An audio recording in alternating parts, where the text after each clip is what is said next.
National Broadcasting Company, in cooperation with Street and Smith, publishers of astounding science fiction, bring you Dimension X.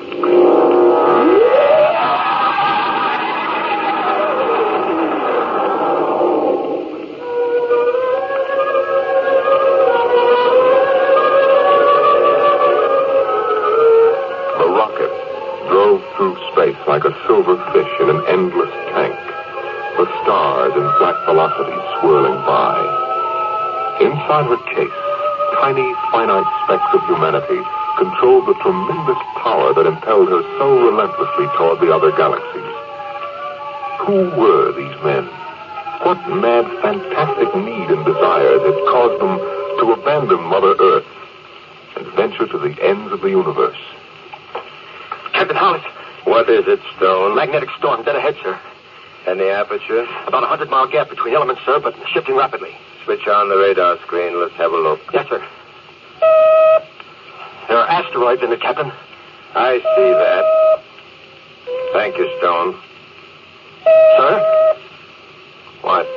Any change in course? What for? The storm, sir. If I decide to change course, I'll issue the order. At the rate we're approaching, it'll be too late to issue an order. Mr. Stone, do I need to remind you who's master of this ship? Look, sir, there are 25 other lives to be considered besides your own.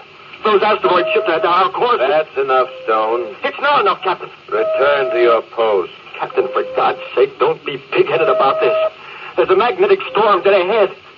Are you going to risk the lives of all of us just so you can hang your hat on some lousy interplanetary record?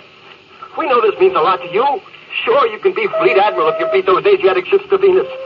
That's fine, but we value our lives. I happen to value my life just as much as any man aboard this craft, Mr. Stone. But I wasn't brought up to be a lily-livered dare-nothing. Now get back to your post, or I'll have you court-martialed. Well, Mr. Stone? Okay. Okay what, Mr. Stone? Okay, sir. Impudent young pig. Maybe he's right, Ernest. Well, you stick to being ship's doctor. You're good at that. I'll navigate this fish. You're the captain. Only I'd hate to pile up on some little asteroid, especially when a simple thing like changing course. Simple thing? Do you know what a change in course would mean? The slightest deflection would throw us 1,000,000 miles off at this speed. It'd take days to get back on the vector. By that time, one of the Asiatic ships would have landed on Venus and claimed the whole blasted planet. We're in a race, Charles. Well, suppose they did claim Venus. There's nothing but rocks and jungle anyway. It isn't that. It's the idea of someone beating us. You know, Louis, I always get a little bit jittery when men are willing to die for symbols. You're a cynic. Maybe. Get Mollis. Get Mollis. Hollis, what is it, Lester? Captain, the radar tracking shows a foreign object dead ahead. What? Check your screen, sir. Good Lord, the whole blasted storm has shifted dead on. Engine room. Vision chamber. Fire up your starboard cyclotron. Aye, sir. You can't make it in time, Louis. Listen to that radar bounce. Shut up. Now hear this. Now hear this. Condition red. Fasten your spacesuits. Forward cyclotron at capacity. Open the fission chamber. Emergency blast. Aye, sir. It's it off. You think we'll make it? We've got to make it. Suppose one of those asteroids decides to shift. Will you shut up? It doesn't sound good, Louis. Another 5 seconds. 4, 3, 2. There was a meteorite. Good God! Look out!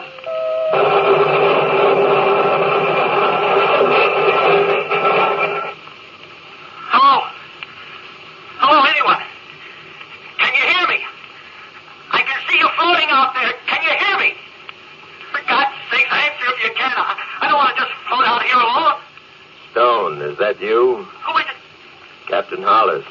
What happened? We struck an asteroid. Ship blew up. Is anybody else alive? I don't know.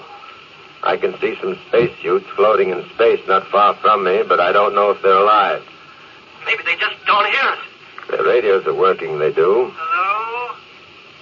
Hello, somebody. Doc, is that you? Lewis? Yes, Thank God. Anybody else alive? Stone. Hello, Doctor. Oh. Are you all right? Okay so far. That's 3 of us, anyway. Lewis, Yes? we seem to be moving away from each other. Yeah, that's right. I can hardly see you now. It's the momentum. We're all thrown in different directions. Since there's no friction, we'll pick up speed. Isn't there some way we could stick together at least? I'm afraid not. If there's no friction, then there's nothing to stop us. That's right, Stone. But then we'll just keep falling. Maybe forever. Not forever. You'll fall until you get into one of the gravitational fields of some planet. After that, you'll fall toward the planet. Mother in heaven, what a way to die. Nobody's going to die. Those Asiatic ships will be along this way. We can radio to them when they get in range. Aren't you forgetting something, Lewis? What's that? The commanders of those other ships may not be quite so willing to run through a magnetic storm. They may have altered course. If they have, they won't come within 1 million miles of us. We'll have to take our chances on that. It's a long way down. A long, long way down. Let's have no talk of that kind, Stone. I don't want to die. Stone, I said can it. Can it yourself. What? You heard me. This is a mutiny of one. Don't try to put your rank on me now, mister. You'll be 10,000 miles away in another hour. So help me, I'll have you court-martialed when we're picked up. Let's not kid ourselves. Nobody's going to be picked up.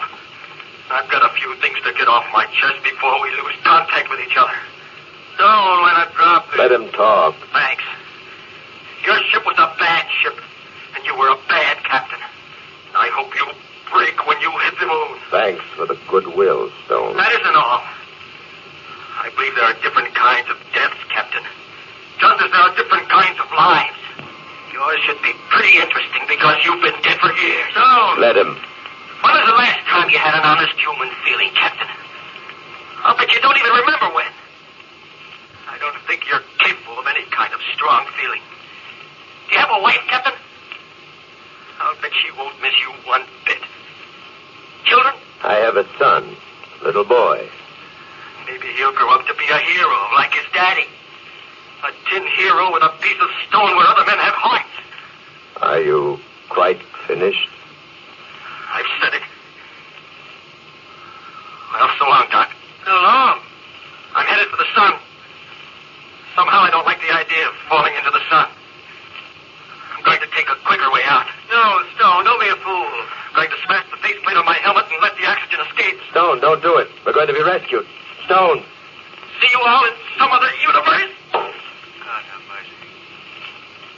He was headed for the sun. I can barely see him now. Looks like Mercury for me. How about you, Lewis? I'm headed for Earth.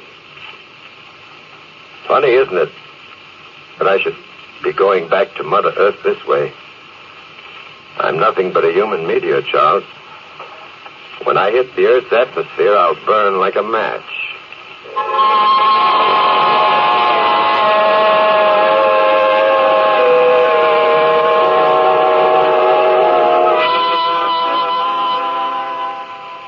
Charles.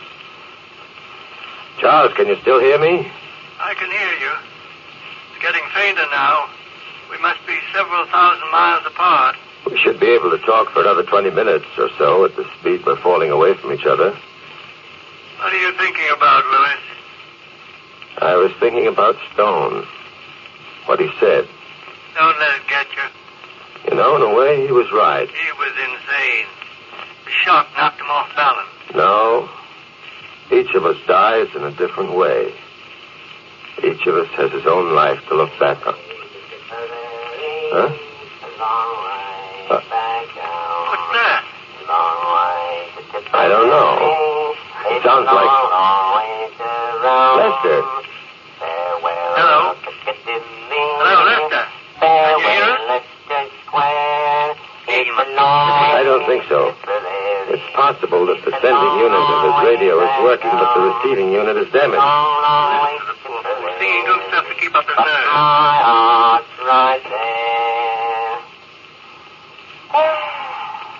Hello.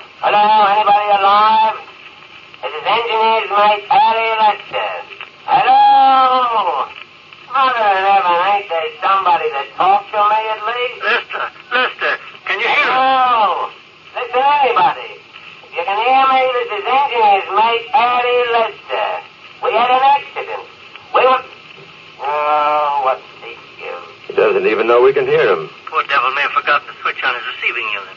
Well, there are 3 of us again anyway. It isn't much comfort. Maybe Stone's way is best. Don't be a fool. They're going to be picked up. I doubt We it. must. I must. I've too much to accomplish in life to die like this. A fellow like Stone or Lester, they come a dime a dozen. But I was in line to be commander of the whole fleet. You know what that means, Charles? Commander of the hemisphere. No, I don't know what it means. I never wanted to be commander of anything but myself. And I never even came close to that. Helen was counting on it. Stevie, too, in his own little way. It's hardest for Helen. Stevie's too young to understand. He'll know. He'll know his daddy went out with a ship. Like a man. They'll give him a medal. Louis, I'm beginning to think that maybe Stone was right about you. Huh? What do you mean? Oh, nothing. No, Charles. I want to know. We've shipped together a good many years. You never told me what you really think of me, whether or not you've envied my success. I'd like to know now. We've nothing to do but talk anyway. I've never envied anything except the fact that you're falling back to earth, Louis. I've admired you as I admire some sort of perfect machine. But that's where it stopped. You know the trouble with you, Louis? Well? You can't cry. What? You can't cry. Well, men don't cry, only children. That's what I mean, Louis. You can't cry. I don't know what the devil you're babbling about. Well, skip it. Now, look here. There's one thing. I had a wife on Mars. I had a wife on Jupiter. And I had a wife on Venus. Everyone I met money and treated me swell. What's he babbling about? I don't know. He seems to be reminiscing about his life. I had some nice times, I did. Oh, Roxy. She didn't know about any of them others. Roxy. Married 15 years and she still looks like a schoolgirl. And there's a boy, too. I wonder what he's doing now. Like he's not in some mischief. I remember when I was a little boy. I said to him, I says, now, my son, take good care of your mom and don't get fresh with the girls. He'd slap me if he didn't wink at me and smile that winning smile of his and say, bye, Dad. Take care you come back well. Oh, no, we miss you terrible much. Oh, well, Eddie, Lister, you can't complain. You've had the best of it and some to spare. Simple soul. Too simple. I envy him. Why? Because he has all that to hang on to. Women always frightened me. I ran from them. Always wanting them and jealous of men like Lester for having them. And jealous of him for being able to spend money without fear and for as much happiness as he could have in his own wild way. Haven't you ever wanted that? Don't be a fool. The difference between us and Lester is that he lives in the present. He gets into the experience of the moment. You and I, Louis, we live in the past and in the future, but never in the present. Could we change the subject? I thought you wanted to talk. Well, let's talk about something else. Charles? Charles? Charles, are you there? Charles, answer me! I just switched to my auxiliary battery. I'm sorry. Well, don't do that. Afraid to be alone? I've never been afraid of anything in my life, and you know it. I wonder. It's a long way back down. Why doesn't he shut up? Louis. What? Louis, I got myself into a meteor swarm. Some little asteroid. Meteors?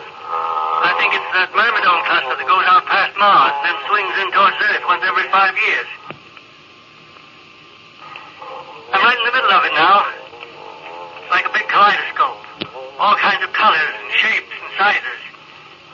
God, it's beautiful, all that metal. I'm going with them. They're taking me with them. Well, I'll be doggone. Remember when you were a kid, Louis? Held the kaleidoscope to your eye, gave it a twirl.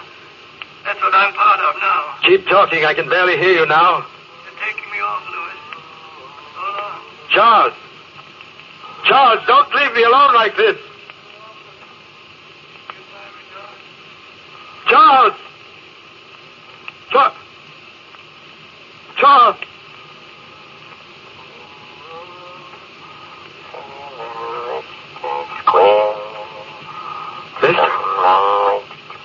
Lester! Lester, can you hear me? Oh, it's all good times. I got drunk once and gambled away $1,000. Why don't you shut up? Then there was the time Roxy and I made love on the sand down at Oldgate Bridge. It's all over, Lester. It's just as if it never happened. And Annie, you've no regrets, really. What good does it do you, you fool? When the thing's over, it's not good anymore. You're no better off than me. Look at what I've accomplished. Roxy. You floating there, languishing over some skinny, misbegotten slut of a wife. Roxy. My wife is beautiful. Understand? Beautiful. Like marble. Well, Like chiseled marble. You'll find herself another man. She'll have some more good times. No, she won't. She'll be faithful to my memory. Helen, you will be faithful, won't you? You'll never forget me.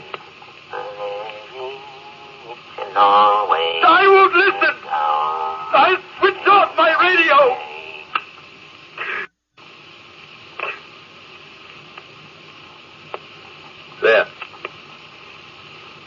There, that's better. You're alone now, Captain Hollis. Alone with yourself. And your thoughts. And your memories. Going back to Earth like a human rocket. And remembering.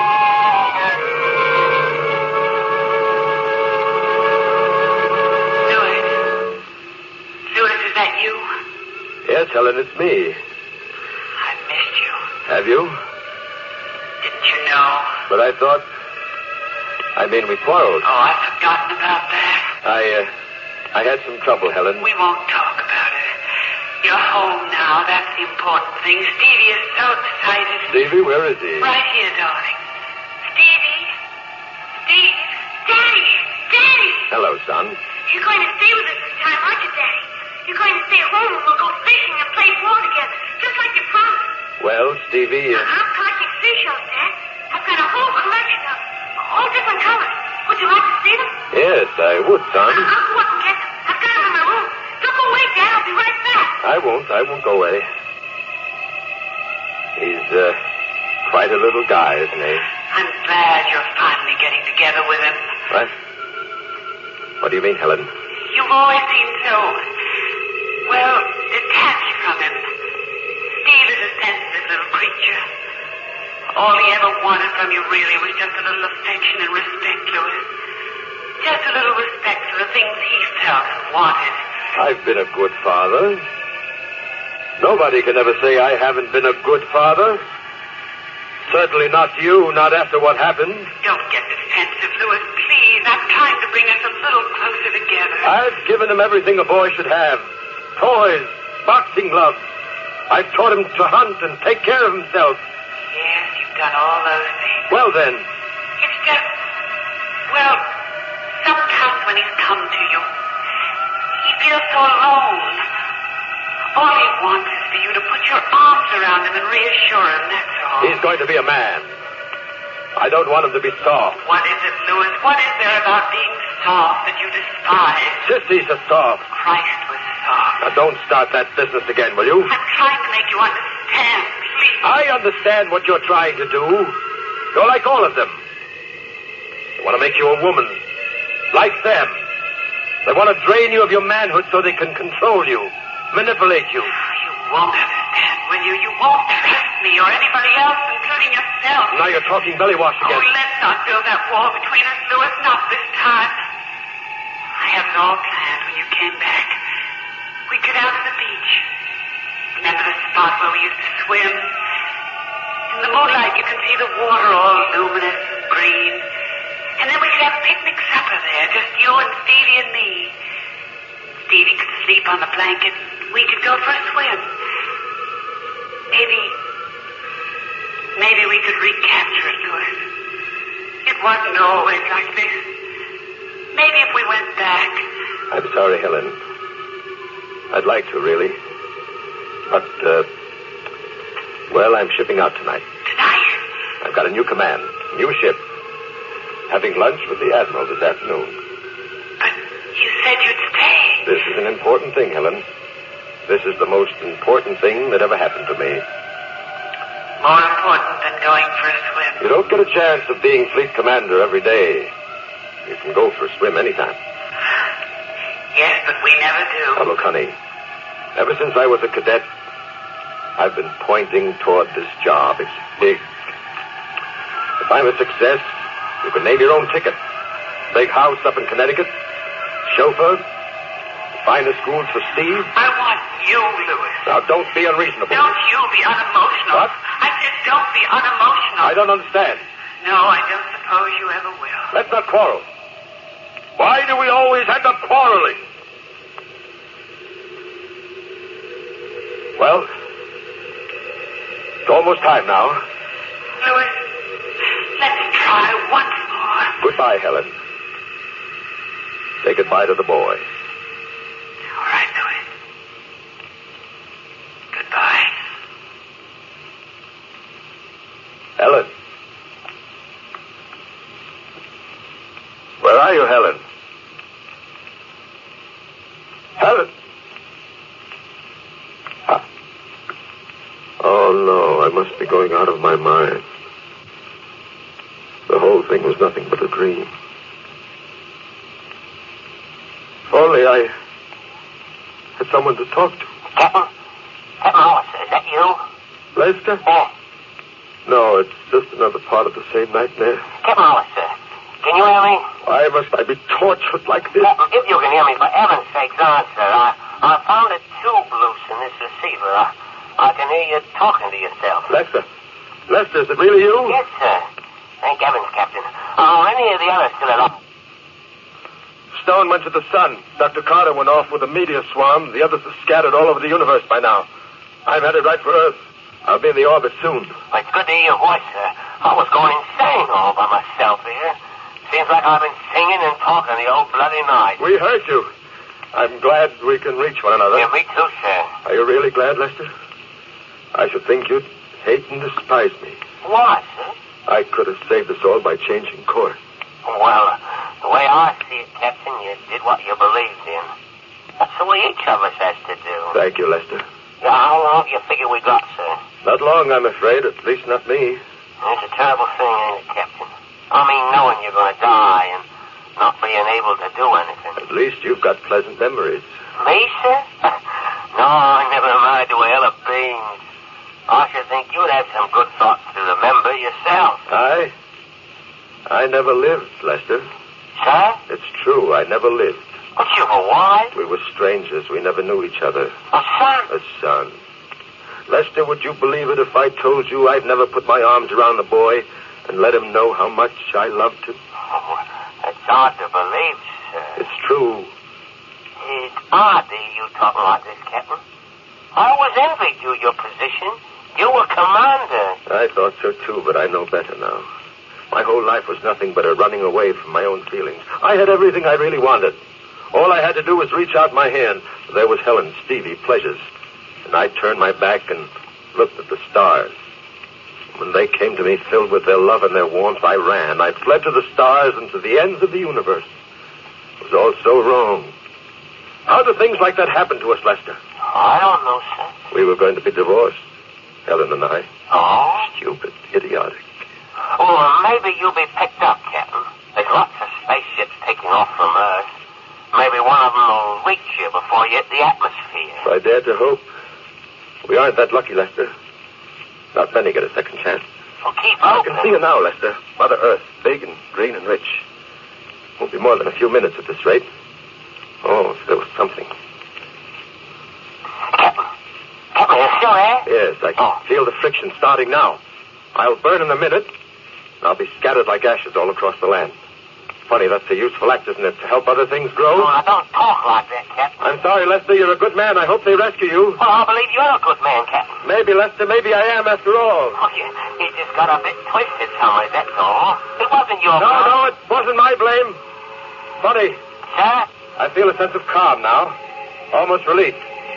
Did you ever get out of a cold shower and feel like a new man? Clean and ready for breakfast and a new day? I have a feeling like that. It's a beautiful old earth, Lester. Good to go home. I wonder if anyone will see me. Pepper. Oh.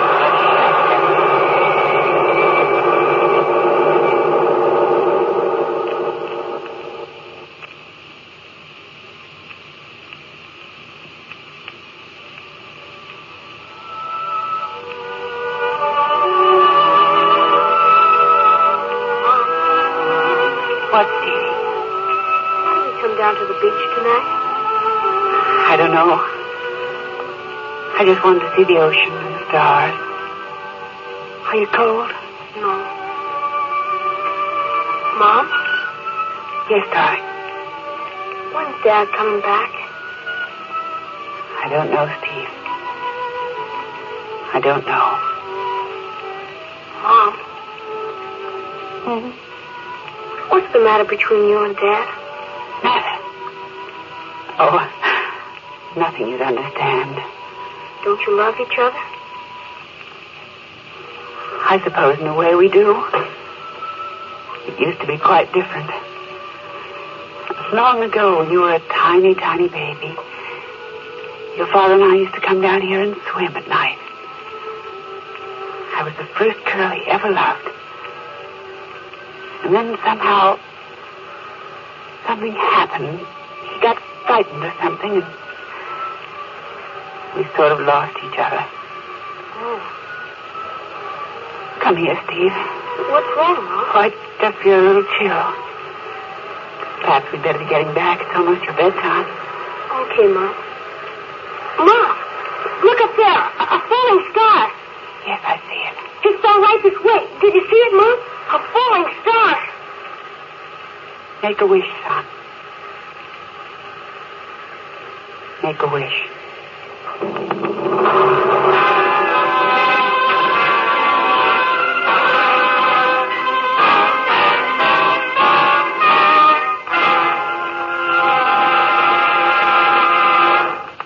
You've just heard another adventure into the unknown world of the future. The world of...